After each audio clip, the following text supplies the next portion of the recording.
তুমি আমাকে ছেড়ে গেলে আমি ফিরে আসব। আর সেই রাতে যখন দরজায় টোকা পড়ল, ছেলেটা দরজা খুলে দেখল বছর দুয়েক আগে যাকে সে নিজের হাতে মাটি চাপা দিয়েছিল সে দাঁড়িয়ে হাসছে।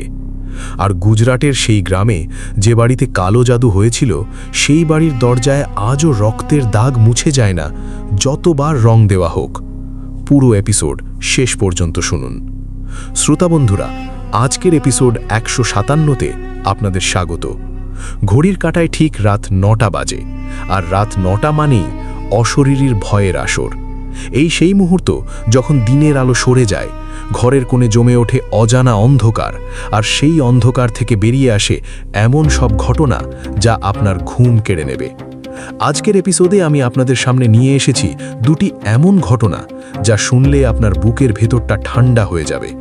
একটি ঘটনা এসেছে গুজরাটের এক প্রান্তিক গ্রাম থেকে, যেখানে কালো জাদু আর জিনের মিলনে এক পরিবারের জীবন কিভাবে নরকে পরিণত হয়েছিল সেই ভয়ঙ্কর সত্য। আর দ্বিতীয় ঘটনা এসেছে পশ্চিমবঙ্গের সুন্দরবন সংলগ্ন এক গ্রাম থেকে। সেই গ্রামের নাম এখানে বলবো না, কারণ সেই গ্রামের মানুষরা এখনও বিষয়টা নিয়ে কথা বলতে ভয় পায়। সেখানে এক প্রেমিকা মারা গিয়েছিল, কিন্তু প্রতিশোধ নেওয়ার আগে সে যায়নি। আর যখন ফিরে এলো, সেই রাতের পর সেই গ্রামে আর কেউ একা রাত কাটায় না। তাহলে সময় নষ্ট না করে শুরু করা যাক। ঘটনা শুরুর আগে আপনাদের কাছে আমার ছোট্ট একটি অনুরোধ, যারা এখনও অশরীরী পরিবারে যুক্ত হননি তারা প্লিজ সাবস্ক্রাইব বাটন ও পাশের বেল আইকন টিপে সকল নোটিফিকেশন অন করে নিন। আর যারা ইতোমধ্যে সাবস্ক্রাইব করেছেন তারা আজকের এপিসোডে লাইক বাটনে ক্লিক করুন এবং কমেন্টে লিখুন, আমি প্রস্তুত, যদি আজকের আতঙ্ক সহ্য করার সাহস রাখেন। শুরু করছি আজকের এপিসোড 157-র প্রথম ঘটনা, গুজরাটের সেই অভিশপ্ত কালো জাদুর ভয়ঙ্কর সত্য ঘটনা। এই ঘটনাটি আমাদের পাঠিয়েছেন রিয়াজ মেমন। রিয়াজ গুজরাটের আনন্দ জেলার খাম্ভাত তালুকের পাশে একটি ছোট্ট গ্রামের বাসিন্দা। বয়স তার 37। পেশায় তিনি একটি ওষুধ কোম্পানির ফিল্ড অফিসার। গ্রামে গ্রামে ঘুরে কাজ করতে হয় বলে আশেপাশের সব এলাকার মানুষজনের সাথে তার পরিচয় গভীর। এই ঘটনাটা তার নিজের গ্রামের। তার পরিবারের ঘনিষ্ঠ প্রতিবেশী হাসমুখ পটেলের পরিবারের সাথে গত 2 বছরে ঘটে যাওয়া এমন একটি দুঃস্বপ্ন যা পুরো গ্রামকে কাঁপিয়ে দিয়েছে। অসংখ্য ধন্যবাদ রিয়াজকে এই ভয়ঙ্কর সত্য ঘটনা আমাদের সাথে ভাগ করে নেওয়ার জন্য। ঘটনাটি রিয়াজের ভাষায় বলছি। যেভাবে তিনি রাতের পর রাত ধরে বিস্তারিত জানিয়েছেন, ঠিক সেইভাবে আপনাদের সামনে তুলে ধরছি। আমাদের গ্রামের কথা বলতে গেলে আগে বলতে হবে পটেল পরিবারের কথা। হাসমুখ পটেল বছর 50-এর মানুষ, মাঝারি উচ্চতা, চওড়া কাঁধ, গায়ের রং গাঢ় তামাটে, মুখে সব সময় একটা দৃঢ়তার ছাপ। জমি জমা আছে, গরু আছে, গ্রামে তার বেশ সম্মান। তার স্ত্রী রমিলা শান্ত, বিনয়ী, ঘর সামলান নিপুণভাবে।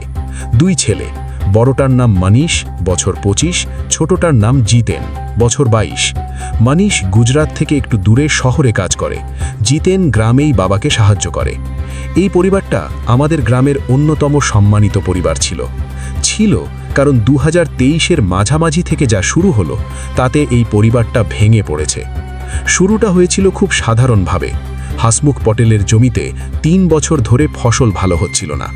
গুজরাটের ওই এলাকায় মূলত বাজরা, তুলো আর চীনাবাদাম হয়। পটেল পরিবারের জমি মোটামুটি উর্বর ছিল, কিন্তু হঠাৎ করে ফলন কমে যাওয়ায় একটু কমলে মানুষ চিন্তা করে না, কিন্তু প্রতি বছর কমতে থাকলে মানুষ অস্থির হয়ে পড়ে। হাসমুখ পটেল তখন গ্রামের এক বয়স্ক মানুষের কাছে গেল। তার নাম করসন ভাই, বয়স প্রায় 75। এই করসন ভাই সম্পর্কে গ্রামে 2টো মত ছিল।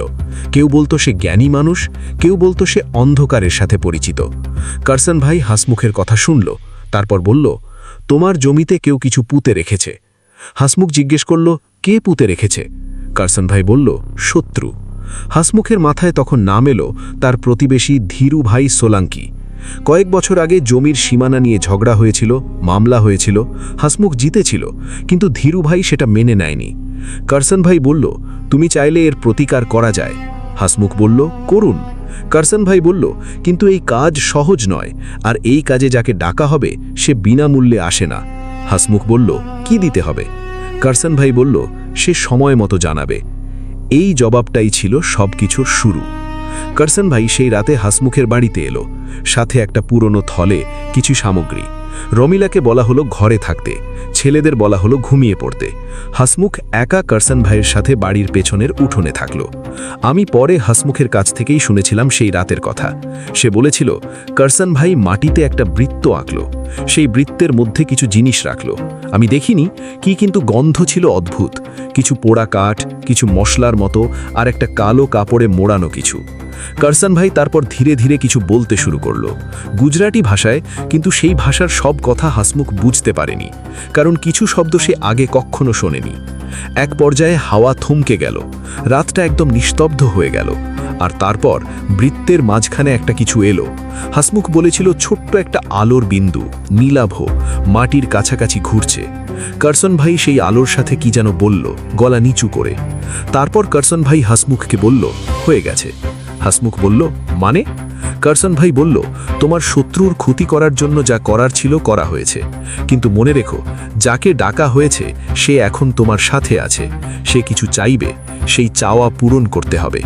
হাসমুখ কিছু বুঝল না, কিন্তু সেই রাত থেকে যা শুরু হলো সেটা সে ভাবেনি। পরের দিন সকালে রমিলা উঠে দেখে রান্নাঘরের দরজায় একটা কালো ছাপ, হাতের ছাপের মতো, কিন্তু আঙুলগুলো অস্বাভাবিক লম্বা। সে ধুয়ে দিল, বিকেলে আবার এলো, আবার ধুলো। পরের দিন সকালে আবার। হাসমুখ দেখল এবং ভাবল গ্রামের কোনো ছেলে মজা করছে, সে গায়ে মাখালো না। কিন্তু এর 3 দিন পরে জিতেন ঘুম থেকে উঠে বলল সে রাতে স্বপ্ন দেখেছে। স্বপ্নে দেখেছে সে মাঠে দাঁড়িয়ে আছে, আর তার পেছনে কেউ দাঁড়িয়ে। সে ঘুরে তাকাতে পারছে না, কিন্তু অনুভব করছে সেই সত্তা তার কানের কাছে নিঃশ্বাস ফেলছে। স্বপ্নে সেই নিঃশ্বাস ছিল বরফের মতো ঠান্ডা। হাসমুখ বলল, বাজে স্বপ্ন দেখেছিস, চিন্তা করিস না। কিন্তু পরের রাতে জিতেন আবার একই স্বপ্ন দেখল। তার পরের রাতেও। সপ্তাহ পেরোতে না পেরোতেই রমিলার সমস্যা শুরু হলো। রাতে হঠাৎ করে জেগে উঠছেন, মনে হচ্ছে ঘরের কোণে কেউ বসে আছে। দিনের বেলা রান্না করতে করতে হঠাৎ মনে হচ্ছে পেছনে কেউ আছে, ঘুরে তাকালে কেউ নেই। হাতের কাজ ছেড়ে দিয়ে বসে পড়ছেন ঘন্টার পর ঘন্টা, মনে পড়ছে না কি করছিলেন। 2 সপ্তাহের মাথায় হাসমুখ নিজেও অনুভব করতে শুরু করল।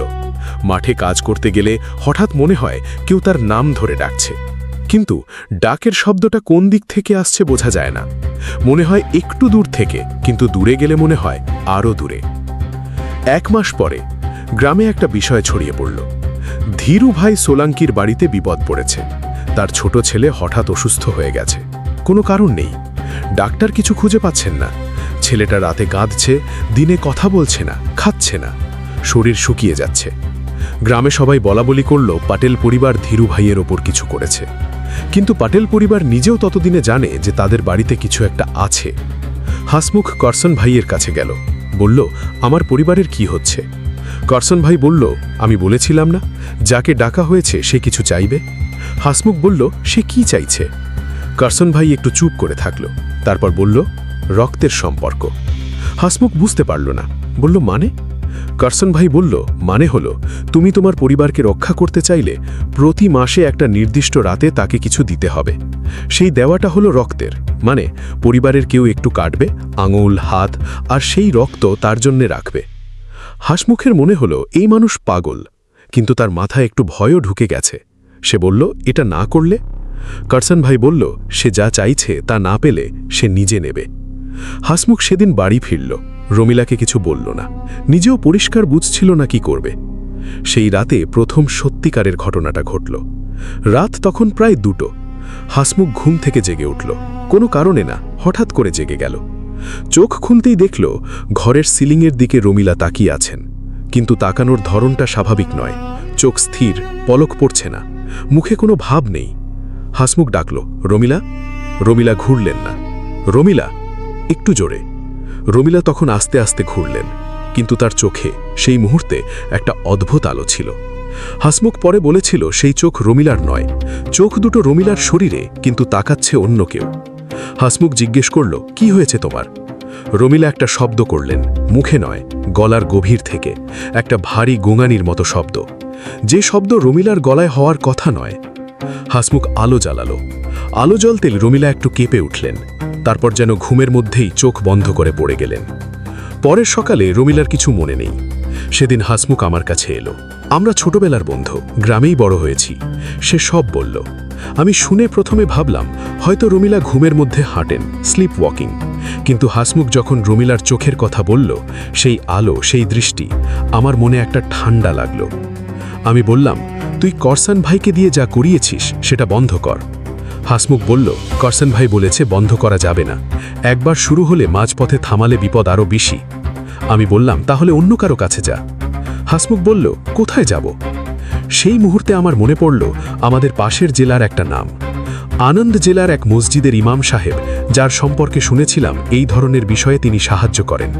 কিন্তু হাসমুখ হিন্দু পরিবার, তিনি মুসলিম মৌলবীর কাছে যাবেন কিনা সেটা নিশ্চিত ছিলাম না। হাসমুখ বলল, আমি যে কোনো জায়গায় যেতে রাজি, এখন শুধু আমার পরিবারকে বাঁচাতে চাই। কিন্তু আমরা যখন সিদ্ধান্ত নিলাম তার আগেই পরিস্থিতি আরও খারাপ হয়ে গেল। পরের সপ্তাহে জিতেনের সাথে একটা ঘটনা গেল যা পুরো পাটেল পরিবারকে ভেঙে দিল। জিতেন সেদিন বিকেলে মাঠ থেকে ফিরছিল। পথে একটা পুরনো কুয়ো আছে, গ্রামের পুরনো কুয়ো, বহুদিন ধরে ব্যবহার হয় না। জিতেন সেই কুয়োর পাশ দিয়ে যাচ্ছিল, হঠাৎ তার মনে হলো কুয়োর মধ্যে থেকে কেউ তার নাম ধরে ডাকছে। জিতেন থামল, আবার শব্দ, তার নাম, কুয়োর গভীর থেকে। জিতেন কুয়োর কাছে গেল, ঝুঁকে ভেতরে তাকালো। কুয়োর ভেতরে অন্ধকার, কিন্তু সেই অন্ধকারে একটা আলো, ছোট্ট নীলাভ, জ্বলছে। ঠিক যে আলোর কথা হাসমুখ বলেছিল সেই রাতের বর্ণনায়। জিতেন পরে বলেছিল, সেই আলোর দিকে তাকিয়ে থাকতে থাকতে তার মনে হচ্ছিল সে যেন টানছে, কুয়োর দিকে ঝুঁকছে। আরেকটু হলে সে পড়ে যেত। কিন্তু ঠিক সেই মুহূর্তে পেছন থেকে কেউ তার কাঁধ ধরল। জিতেন ঘুরে দেখল গ্রামের বৃদ্ধ মানুষ নরোত্তম কাকা। তিনি জিতেনকে কুয়োর কাছে একা দাঁড়িয়ে থাকতে দেখে এগিয়ে এসেছিলেন। নরোত্তম কাকা জিতেনকে টেনে সরালেন। জিতেন তখন যেন ঘোর থেকে বের হলো, তার পুরো শরীরে কাঁপুনি। সেই রাতে হাসমুখ আমার বাড়িতে এলো, বলল, রিয়াজ, এবার আর অপেক্ষা করা যাচ্ছে না। আমরা পরের দিনই রওনা দিলাম। আনন্দ শহরে যেতে প্রায় 2 ঘন্টা লাগে। সেখানে সেই মসজিদ খুঁজে বের করলাম। ইমাম সাহেব, বয়স্ক মানুষ, সাদা দাড়ি, শান্ত চেহারা। হাসমুখ হিন্দু জেনেও তিনি কোনো ভেদাভেদ করলেন না। হাসমুখ সব বলল। ইমাম সাহেব মনোযোগ দিয়ে শুনলেন, তারপর কিছুক্ষণ চুপ করে থাকলেন। বললেন, যা হয়েছে সেটা ভুল হয়েছে। জিনকে ডেকে মানুষের ক্ষতি করা, এটা কালো জাদু। আর যে জিনকে এইভাবে ডাকা হয় সে ভালো জিন নয়। সে এই কাজের বিনিময়ে একটা সুযোগ নিয়েছে তোমার পরিবারের ওপর প্রভাব বিস্তার করার। হাসমুখ বলল, এখন কি করব? ইমাম সাহেব বললেন, প্রথমত করসন ভাইয়ের সাথে সম্পর্ক এখনই ছিন্ন করতে হবে। দ্বিতীয়ত, তোমার বাড়িটা শুদ্ধ করতে হবে। তৃতীয়ত, এই কাজে অনেক সময় লাগবে এবং তোমার পরিবারের সবাইকে একসাথে মানতে হবে। হাসমুখ বলল, আমি রাজি। আমরা সেই বিকেলেই ফিরে এলাম গ্রামে। ইমাম সাহেব পরের শুক্রবার আসবেন বলে জানালেন। কিন্তু তার আগেই আরেকটা ঘটনা হলো। হাসমুখ করসন ভাইয়ের কাছে গেল তাকে সব জানাতে। করসন ভাই শুনল, তারপর বলল, তুমি এখন থামতে চাইছো, কিন্তু সে থামবে না। হাসমুখ বলল, আমি এই সম্পর্ক শেষ করতে চাই। করসন ভাই বলল, ঠিক আছে, কিন্তু মনে রেখো, তুমি প্রথম ডেকেছিলে, আর যাকে ডাকা হয়েছে তাকে বিদায় করতে সে সহজে যায় না। হাসমুখ কিছু বলল না, চলে এলো। সেই রাতেই পাটেল পরিবারের বাড়িতে যা ঘটল তা আমি পরের দিন সকালে শুনেছিলাম হাসমুখের কাছ থেকে। হাসমুখ কেঁপে কেঁপে বলেছিল। রাত তখন প্রায় 11টার কাছাকাছি। হাসমুখ, রমিলা, জিতেন তিনজনেই ঘুমিয়ে পড়েছে। হঠাৎ বাড়ির সামনের দরজায় একটা শব্দ হলো। ঠক ঠক করে টোকা দেওয়ার শব্দ নয়, একটা দুমদুম শব্দ, যেন কেউ মুষ্টি দিয়ে জোরে বাড়ছে। হাসমুখ জেগে উঠল, রমিলাও জেগে গেলেন। হাসমুখ বলল, দেখে আসি। রমিলা বললেন, যাবে না। হাসমুখ উঠল, হাতে একটা টর্চ নিল, সামনের দরজার কাছে গেল। শব্দটা থেমে গেছে। হাসমুখ দরজার ছিটকিনি খুলল, দরজা টানল। দরজার বাইরে করসন ভাই। রাত 11টায় করসন ভাই কেন? হাসমুখ বলল, করসন ভাই এত রাতে? করসন ভাই বলল, তোমার সাথে কথা আছে। হাসমুখ দরজা আরেকটু খুলল। করসন ভাই ভেতরে আসতে চাইল, কিন্তু ঠিক সেই মুহূর্তে পেছন থেকে রমিলা ছুটে এলেন। কাকে আনছো? ঢুকতে দিও না। হাসমুখ ঘুরল, রমিলা ভয় পাচ্ছেন, মুখ সাদা হয়ে গেছে। হাসমুখ আবার বাইরে তাকালো। করসন ভাই দাঁড়িয়ে আছে, কিন্তু এই মুহূর্তে হাসমুখ লক্ষ্য করল রাতের মিহি আলোতে করসন ভাইয়ের পায়ের দিকে তার ছায়া পড়ছে না। হাসমুখের পায়ের নিচ থেকে মাটি সরে যাওয়ার মতো অনুভূতি হলো। সে দরজা বন্ধ করে দিল, ছিটকিনি লাগালো। বাইরে থেকে আবার সেই শব্দ, দুমদুম। তারপর একটা কণ্ঠ করসন ভাইয়ের গলায়, কিন্তু কণ্ঠটা একটু বদলানো, একটু গভীর। বলল, তুমি ভুল করলে। হাসমুখ রমিলাকে ধরে ভেতরের ঘরে চলে গেল, জিতেনকে জাগালো। 3 জন মিলে একটা ঘরে বসে থাকলো সারা রাত। বাইরে মাঝে মাঝে সেই শব্দ হচ্ছে, একটু পরে থামছে, আবার হচ্ছে। ভোরের আলো ফুটতে না ফুটতেই থামল। সেই সকালে হাসমুখ বাইরে গেল। সামনের দরজার পাটাতনে কালো রঙের একটা ছাপ, হাতের ছাপ, অনেকটা বড়, আঙুলগুলো অস্বাভাবিক লম্বা, এবং ছাপটা দরজার ভেতরের দিকে, মানে ভেতর থেকে যেন কেউ ধরে ঠেলে দিচ্ছে। কিন্তু ছাপটা দরজার বাইরের পিঠে। কোনো মানুষের পক্ষে বাইরে থেকে দরজার ভেতরের দিকের মতো ছাপ ফেলা সম্ভব নয়। সেই সকালে আমি এলাম, নিজের চোখে ছাপটা দেখলাম। আমার হাত সেই ছাপের পাশে রাখলাম। আমার হাতের চেয়ে অন্তত 1.5 গুণ বড়। শুক্রবার ইমাম সাহেব এলেন। একা নয়, সাথে আরও 2 জন আলেম ছিলেন। তারা পুরো বাড়িতে ঘুরলেন, বিভিন্ন জায়গায় দেখলেন, বললেন বাড়িটায় উপস্থিতি আছে, আর শুধু একটা নয়। হাসমুখ চমকালো, মানে? ইমাম সাহেব বললেন, কারসন ভাই একটাকে ডেকেছিল, কিন্তু সে আসার সময় আরও কিছু নিয়ে এসেছে, ছোট ছোট কিন্তু ক্ষতিকর। এরপর যা হলো তা ছিল একটা দীর্ঘ প্রক্রিয়া। ইমাম সাহেব এবং তার সঙ্গীরা সেদিন কয়েক ঘন্টা বাড়িতে কাজ করলেন। পুরো বাড়িতে কিছু পড়লেন, কিছু করলেন, বাড়ির দরজায়, জানালায়, কোণে কোণে। সেই দিনটার কথা হাসমুখ বলেছিল, একটা নির্দিষ্ট সময়ে ঘরের ভেতরে একটা অদ্ভুত অনুভূতি হয়েছিল, যেন কিছু একটা প্রতিরোধ করছে, রাগ করছে। ঘরের কোণ থেকে একটা শব্দ এলো, টুকটাক করে, দ্রুত, তারপর থামল। ইমাম সাহেব বললেন, আজকে কিছুটা হয়েছে, কিন্তু এটা একদিনের কাজ নয়, কয়েক সপ্তাহ লাগবে। এরপর তিনি পরিবারকে কিছু নির্দেশনা দিলেন। নিয়মিত কিছু পড়তে হবে, রাতে বাড়ির দরজা একটা নির্দিষ্ট সময়ের পর বন্ধ রাখতে হবে, আর কারসন ভাইয়ের সাথে যোগাযোগ সম্পূর্ণ বন্ধ। পরের 3 সপ্তাহ কঠিন ছিল। মাঝে মাঝে রাতে আবার শব্দ হয়েছে। একবার জিতেন আবার সেই ঘোরে পড়েছিল, কিন্তু তখন দ্রুত ব্যবস্থা নেওয়া হয়েছিল। আর কারসন ভাই, সে কয়েকদিন পরেই অসুস্থ হয়ে পড়ল। কেউ বলল হার্ট অ্যাটাক। গ্রামে তাকে হাসপাতালে নিয়ে যাওয়া হয়েছিল। সে বেঁচেছে, কিন্তু এখন আর আগের মতো নেই। ধীরে ধীরে পটেল পরিবারের পরিস্থিতি ঠিক হলো। রমিলার রাত জেগে সিলিংয়ের দিকে তাকানো বন্ধ হলো। জিতেনের সেই ভয়ঙ্কর স্বপ্ন আর আসে না। দরজায় কালো হাতের ছাপ আর আসে না। কিন্তু দরজার সেই আগের ছাপটা, যত রং দেওয়া হোক, কিছুদিন পরে আবার ফুটে ওঠে। ঈষৎ, মিহি, কিন্তু স্পষ্ট, সেই লম্বা আঙুলের ছাপ। হাসমুখ বলেছিল, রিয়াজ, আমি একটা ভুল করেছিলাম। প্রতিবেশীর ক্ষতি করতে চেয়েছিলাম অন্ধকারের সাহায্য নিয়ে, কিন্তু সেই অন্ধকার কারো বাধ্য নয়। সে নিজের মতো কাজ করে, আর তার মূল্য দিতে হয় পরিবারকে। আমি রিয়াজ আজও হাসমুখের বাড়ির সামনে দিয়ে যাওয়ার সময় সেই দরজার দিকে তাকাই। ছাপটা এখনও মাঝে মাঝে দেখা যায়। ঘষে দিলে চলে যায়, কিন্তু কিছুদিন পরে আবার আসে। কারো হাত কি এখনও সেই দরজায় থেকে গেছে? জবাব নেই, কিন্তু ছাপটা সাক্ষী দেয়। এই ছিল আজকের প্রথম ঘটনা। রাত 9টা মানেই অশরীরীর রাত, যে রাতে অদৃশ্য সত্তারা জেগে ওঠে, যে রাতে যুক্তি থমকে যায়, যে রাতে আমরা বুঝতে পারি কিছু কিছু সিদ্ধান্তের মূল্য দিতে হয় অনেক পরে, অনেক ভারী মূল্যে। এখানে গল্প নয়, ঘটনা শোনানো হয়। ঘটনাটি কেমন লাগলো অবশ্যই কমেন্ট বক্সে জানাবেন। আপনারা কি ধরনের ঘটনা শুনতে চান সেটাও কমেন্টে জানাতে পারেন। আর মনে রাখবেন, অশরীরী কখনো কালো জাদু, অন্ধবিশ্বাস ও কুসংস্কারকে প্রমোট করে না। অশরীরীর সকল ঘটনা আপনি বিশ্বাস করবেন কি করবেন না, সেটা একান্তই আপনার নিজের ব্যাপার। তবে বিনোদন হিসেবে নেওয়াই হবে বুদ্ধিমানের কাজ। এবার প্রস্তুত হন আজকের দ্বিতীয় ঘটনার জন্য। এবার আমরা পাড়ি দেব ভারতের পূর্বাঞ্চলের দিকে, পশ্চিমবঙ্গের সুন্দরবন সংলগ্ন এক জেলার এক গ্রামে, যেখানে এক প্রেমিকা মরে গিয়েও শেষ করতে পারেনি তার কথা। যে ছেলেটা তাকে প্রতারণা করেছিল, সে ভেবেছিল মৃত্যুর পরে সব শেষ, কিন্তু সে ভুল ভেবেছিল, কারণ কিছু কিছু প্রতিজ্ঞা মৃত্যুর পরেও বাঁচে। দ্বিতীয় ঘটনা, পশ্চিমবঙ্গের সেই অভিশপ্ত প্রেমের ভয়ঙ্কর সত্য ঘটনা। এই ঘটনাটি আমাদের পাঠিয়েছেন শুভঙ্কর ঘোষ। শুভঙ্কর দক্ষিণ 24 পরগনার একটি মফস্বল শহরের বাসিন্দা। বয়স তার 36, পেশায় একটি বেসরকারি স্কুলের শিক্ষক। ঘটনাটা তার গ্রামের সুন্দরবনের পাশ ঘেঁষে যাওয়া এক গ্রামে তার ছেলেবেলার বন্ধু অভিজিতের সাথে এবং তার আশেপাশের মানুষদের সাথে ঘটে যাওয়া এমন একটি ঘটনা যা এখনও সেই গ্রামের মানুষ রাতে আলোচনা করে ভয়ে ভয়ে। অসংখ্য ধন্যবাদ শুভঙ্করকে এই ভয়ঙ্কর সত্য ঘটনা আমাদের সাথে ভাগ করে নেওয়ার জন্য।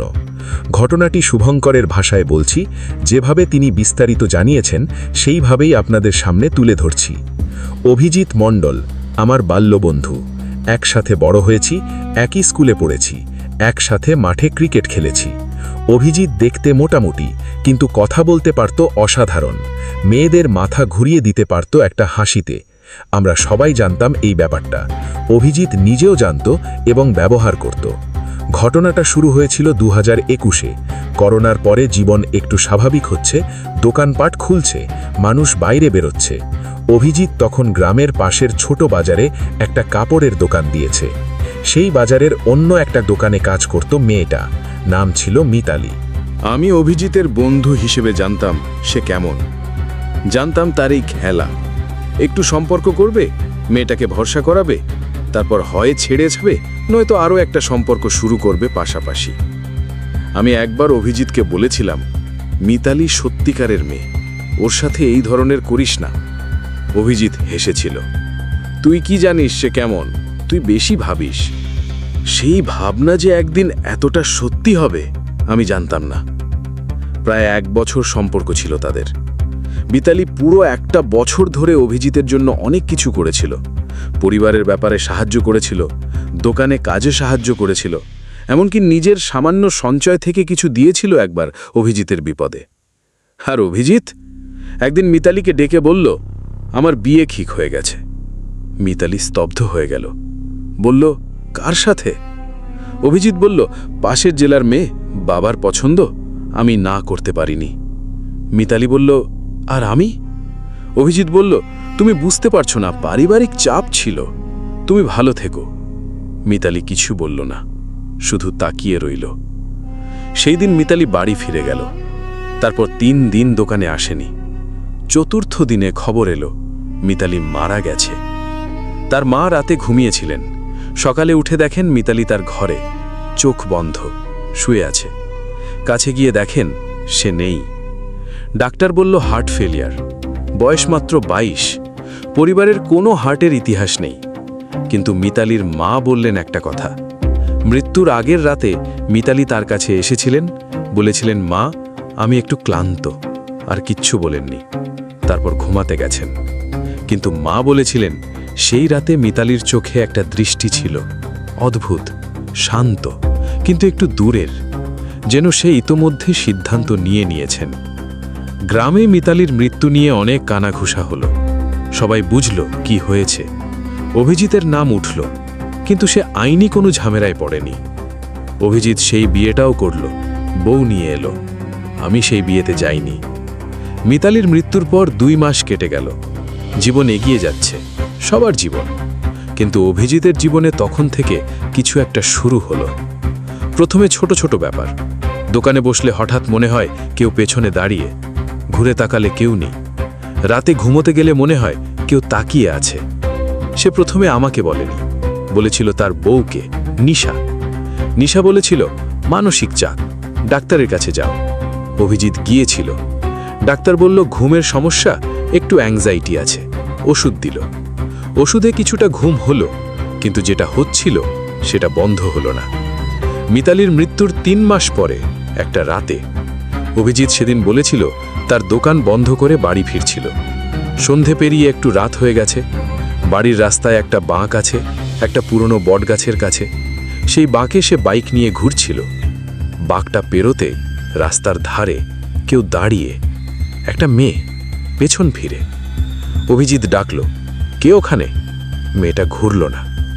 অভিজিৎ বাইকের হেডলাইট মেয়েটার দিকে পুরো ফেলল। সেই আলোতে মেয়েটার পেছনটা স্পষ্ট দেখা গেল। চুল খোলা, পিঠে নামছে, নীল শাড়ি। কিন্তু মেয়েটার পা মাটি থেকে কিছুটা উপরে। অভিজিৎ দেখল, আবার দেখল, মাটি থেকে হয়তো 2 ইঞ্চি ওপরে পা দুটো, যেন মাটিতে দাঁড়ানো নয়, মাটির ওপর ভাসছে। অভিজিৎ বাইক ফুল গ্যাস দিয়ে ছুটল।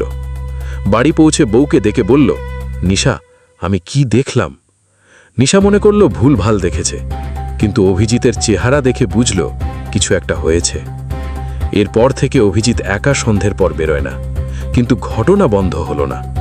পরের সপ্তাহে রাত 12টার দিকে অভিজিৎ আর নিশা ঘুমিয়ে বাড়ির বাইরে হঠাৎ একটা শব্দ, দরজায় টোকা নয়, একটা শব্দ, যেন কেউ বাড়ির ওপাশে দাঁড়িয়ে একটু একটু করে নিঃশ্বাস নিচ্ছে। নিশা জেগে উঠল, অভিজিৎকে জাগালো। দরজার দিকে তাকালো দুজন। দরজার নিচে ফাঁকটুকু দিয়ে ভেতরে আলো ঢুকছে। বাইরে তখন নিরেট অন্ধকার হওয়ার কথা, সেই আলো ঢুকছে দরজার নিচের ফাঁক দিয়ে, মিহি নীলাভ। নিশা বলল, কি ওটা? অভিজিৎ কিছু বলতে পারল না। তারপর দরজায় একটা শব্দ হলো, টোকার মতো নয়, যেন কেউ বিরামহীনভাবে হাত দিয়ে মুছছে, একটা ঘষা ঘষা শব্দ। নিশা সেই শব্দ শুনে কাঁদতে শুরু করল। অভিজিৎ উঠল, টর্চ নিল, দরজার কাছে গেল। নিশা বলল, খুলো না। অভিজিৎ বলল, না খুললে সারা রাত এভাবে থাকতে পারবো না। দরজার হাতল ধরল। নিশা পেছন থেকে চিৎকার করে বলল, অভিজিৎ, খুলো না। অভিজিৎ দরজা টানল, দরজা খুলল। বাইরে কেউ নেই, শূন্য রাস্তা, অন্ধকার। কিন্তু দরজার বাইরের মাটিতে টর্চের আলোয় দেখা যাচ্ছে একটা পায়ের ছাপ। মাটিতে একটাই ছাপ, একটা, দুটো পায়ের ছাপ নয়, একটা। অভিজিৎ ফ্রিজ হয়ে গেল। সে দরজা বন্ধ করে দিল এবং সেই রাত থেকে সে আমার কাছে এলো পরের দিন সকালে, সব বলল। আমি শুনে আতঙ্কিত হলাম, কিন্তু একই সাথে বুকের ভেতরে একটা কথা ছিল, মিতালির কথা ভাবছিলাম। সে যা করেছিল সেই প্রতারণা, কিন্তু সেটা আমার মনে থাকলেই চলবে না। এখন যা হচ্ছে সেটা থামাতে হবে। আমি আমাদের গ্রামের কাছে থাকা একজন মানুষের কথা জানতাম, দূরে নয়, পাশের গ্রামে, এক বৃদ্ধ মানুষ, নাম শরৎ ঠাকুর, বয়স 85 কাছাকাছি। তার কাছে মানুষ যায় এই ধরনের সমস্যায়। আমি আর অভিজিৎ গেলাম। শরৎ ঠাকুর ছোট্ট একটা মাটির বাড়িতে থাকেন। উঠোনে একটা তুলসী গাছ, চারিদিকে শান্ত। ভেতরে গেলে একটা মৃদু ধূপের গন্ধ। বৃদ্ধ আমাদের দেখলেন, অভিজিতের দিকে কিছুক্ষণ দেখলেন। অভিজিৎ অস্বস্তিতে চোখ নামিয়ে নিল। শরৎ ঠাকুর বললেন, কি হয়েছে বলো? অভিজিৎ বলল। বৃদ্ধ মনোযোগ দিয়ে শুনলেন। তারপর বললেন, তোমার পরিচিত কেউ অকালে চলে গেছে, আর যাওয়ার সময় কথা শেষ হয়নি। অভিজিৎ চুপ করে রইল। বৃদ্ধ বললেন, যে চলে গেছে সে রাগে গেছে, দুঃখে গেছে। সেই রাগ, সেই দুঃখ মিটিয়ে না গেলে সে যায় না। অভিজিৎ বলল, আমি কি করব? বৃদ্ধ বললেন, তুমি কি করতে পারবে? যা হয়েছে সেটা তুমি করেছ, এখন তার পরিণতি ভোগ করছ। অভিজিৎ বলল, তাহলে কোনো উপায় নেই? বৃদ্ধ একটু ভাবলেন, বললেন, একটাই উপায়। মেয়েটার মায়ের কাছে যাও, সত্যি বলো, ক্ষমা চাও, আর তারপর মিতালির কবরের কাছে যাও, তার আত্মাকে ক্ষমা করতে বলো, সরাসরি। কিন্তু এই কাজ করার সাহস তোমার আছে কিনা জানি না। অভিজিৎ মাথা নিচু করে বসে রইল। আমি বললাম, সে যাবে। অভিজিৎ চুপ। বৃদ্ধ বললেন, আরেকটা কথা, আজকের পর থেকে প্রতিটি রাত ঠিকভাবে ঘরে থাকো। কোনো অদ্ভুত শব্দে দরজা খুলবে না, কোনো চেনা কণ্ঠে নাম ধরে ডাকলেও সাড়া দেবে না, যদি রাত থাকে।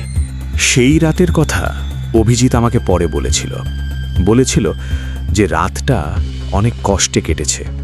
মাঝরাতে একবার মনে হয়েছে কেউ তার নাম ধরে ডাকছে, বাইরে থেকে, মিতালির গলায়। সে দরজা খোলেনি, কিন্তু শুয়ে থাকতে থাকতে সে নিশার হাত ধরে রেখেছিল সারা রাত। ভোরবেলায় নিশা ঘুমিয়ে পড়েছে। অভিজিৎ উঠে বসেছে, জানালার পাশে এসেছে।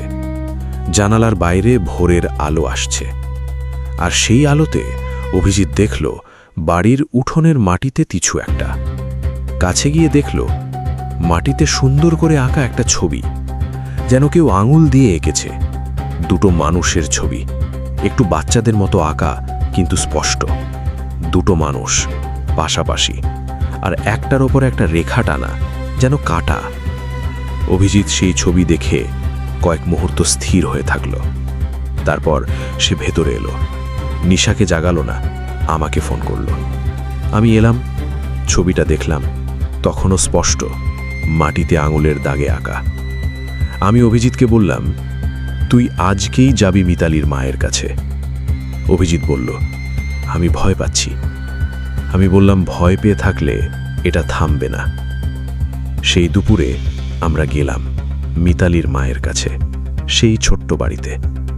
মিতালির মা বয়স্ক মহিলা, একা সংসার করছেন। মেয়ে চলে গেছে, ছেলে কাজে বাইরে। মুখে একটা গভীর শোকের ছাপ।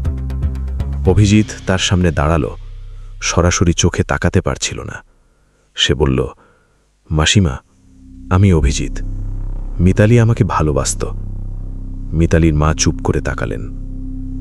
অভিজিৎ বলল, আমি তার সাথে ভালো ব্যবহার করিনি, আমার জন্যই সে। আমি ক্ষমা চাইছি। মিতালির মা কিছুক্ষণ চুপ থাকলেন, তারপর বললেন, আমার মেয়ে চলে গেছে, তুমি ক্ষমা চাইলে আমি দিতে পারি, কিন্তু মিতালির কাছ থেকে ক্ষমা নিতে পারবো কিনা জানি না। অভিজিৎ মাথা নিচু করে রইল। তারপর আমরা গেলাম কবরস্থানে, মিতালির কবরে। ছোট্ট একটা কবর, একটা পাথরের ফলক, তার ওপর মিতালির নাম। অভিজিৎ কবরের সামনে দাঁড়ালো, আমি একটু দূরে। অভিজিৎ বলল, আস্তে কিন্তু স্পষ্ট করে, মিতালি, আমি জানি তুমি রাগ করেছ, তোমার রাগ করার অধিকার আছে। আমি তোমার সাথে ভুল করেছি, ক্ষমা করো আমাকে। কবরস্থানে তখন নিস্তব্ধতা। হঠাৎ একটা হাওয়া এলো, মৃদু কিন্তু অদ্ভুত। সেই হাওয়া একটা নির্দিষ্ট দিক থেকে আসছিল, কবরের দিক থেকে। অভিজিৎ হাওয়া অনুভব করল, তার চোখ ভিজে এলো। সে আবার বলল, মিতালি, তুমি এগিয়ে যাও, আমি তোমার বাধা হব না। হাওয়া আর একটু জোরে এলো, তারপর থামল। সেই দিনের পর থেকে কিছুটা কমতে শুরু করল। রাতে শব্দ কমল, দরজায় আর সেই ঘষা ঘষা শব্দ নেই, বাড়ির উঠোনে আর কোনো ছবি নেই, কিন্তু পুরোপুরি থামল না। এক সপ্তাহ পরে একটা রাতে, আমি তখন অভিজিতের বাড়িতে ছিলাম। মিতালির আগ্রহে থাকতে বলেছিল অভিজিৎ এখন একা থাকতে ভয় পাচ্ছে।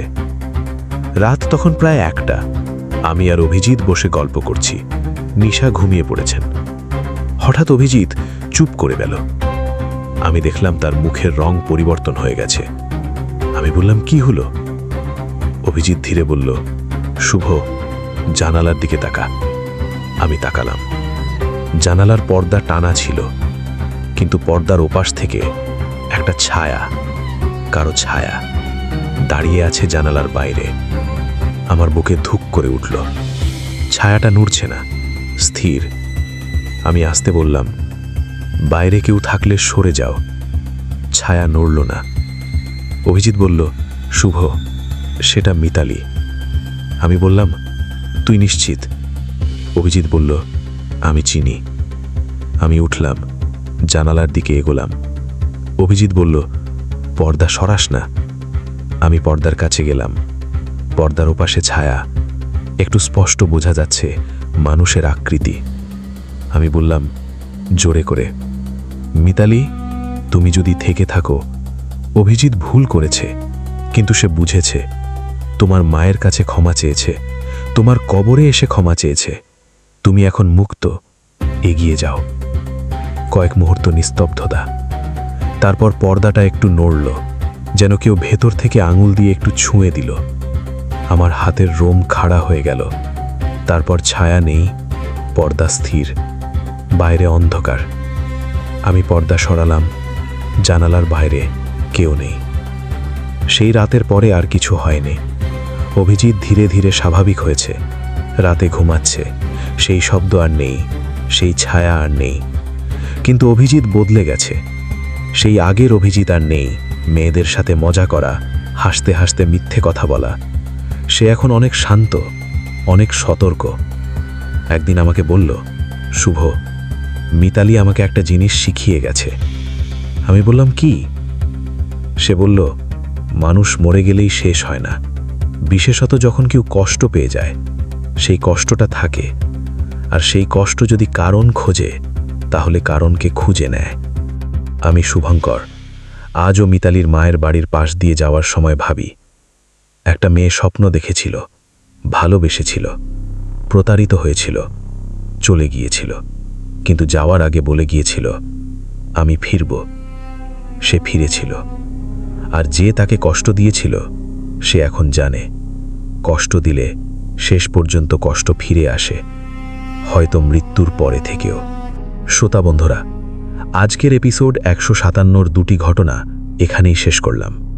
গুজরাতের সেই বাড়ির দরজায় যে অদৃশ্য হাতের ছাপ মুছে দিলেও ফিরে আসে, সেই হাত আজও মনে করিয়ে দেয় যে অন্ধকারের সাথে চুক্তি করলে অন্ধকার তার দাম নেয়। আর সুন্দরবন সংলগ্ন সেই গ্রামে এক প্রতারিত প্রেমিকা মৃত্যুর পরেও যে বার্তা রেখে গেছে, সেই বার্তা হলো, ভালোবাসার সাথে মিথ্যা করলে সেই মিথ্যার উত্তর আসে, কখনো হয়তো জীবিত থাকতে, কখনো হয়তো আরও পরে। এই দুটি ঘটনা আমাদের মনে করিয়ে দেয় যে মানুষের সিদ্ধান্ত শুধু বর্তমানের নয়, কখনো কখনো তার প্রতিধ্বনি অনেক দূর পর্যন্ত যায়।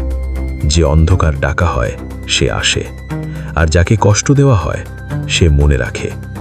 যদি এরকম কোনো অভিজ্ঞতা আপনার বা আপনার পরিচিত কারোর জীবনে ঘটে থাকে, তাহলে আমাদের সাথে শেয়ার করতে পারেন। আপনার পরিচয় সম্পূর্ণ গোপন রাখার প্রতিশ্রুতি দিচ্ছি। আজকের এপিসোড কেমন লাগলো কমেন্ট বক্সে জানাতে ভুলবেন না। লাইক দিন, আপনার প্রিয়জনের সাথে শেয়ার করুন। যারা এখনও সাবস্ক্রাইব করেননি, প্লিজ এখনই সাবস্ক্রাইব করুন এবং বেল আইকন অন করুন, যেন পরের এপিসোড প্রকাশ হওয়ার সাথে সাথে নোটিফিকেশন পান। মনে রাখবেন, রাত 9টা মানেই অশরীরীর ভয়ের আসর। এই আসরে যারা একবার আসেন তারা জানেন, এই অন্ধকারের শেষ নেই, এই ভয়ের পরিধি নেই। কিছু কিছু দরজা বন্ধ রাখাই ভালো, কিছু কিছু চুক্তি না করাই নিরাপদ, আর কিছু কিছু মানুষকে এমনভাবে কষ্ট দেওয়া উচিত নয় যে তারা মরেও মনে রাখে। আগামী নতুন এপিসোডে সম্পূর্ণ নতুন ভয়ঙ্কর সত্য ঘটনা নিয়ে হাজির হব। সে পর্যন্ত ভালো থাকুন, সুস্থ থাকুন, সুন্দর থাকুন, নিরাপদে থাকুন। কারোর কাছ থেকে সাহায্য নেওয়ার আগে ভাবুন সে কি বিনিময়ে চাইছে, আর কাউকে ভালোবাসার ভান করার আগে ভাবুন সে যদি সত্যিই ভালোবেসে ফেলে, তাহলে তার ভার নেওয়ার সামর্থ্য আপনার আছে কিনা। শুভরাত্রি।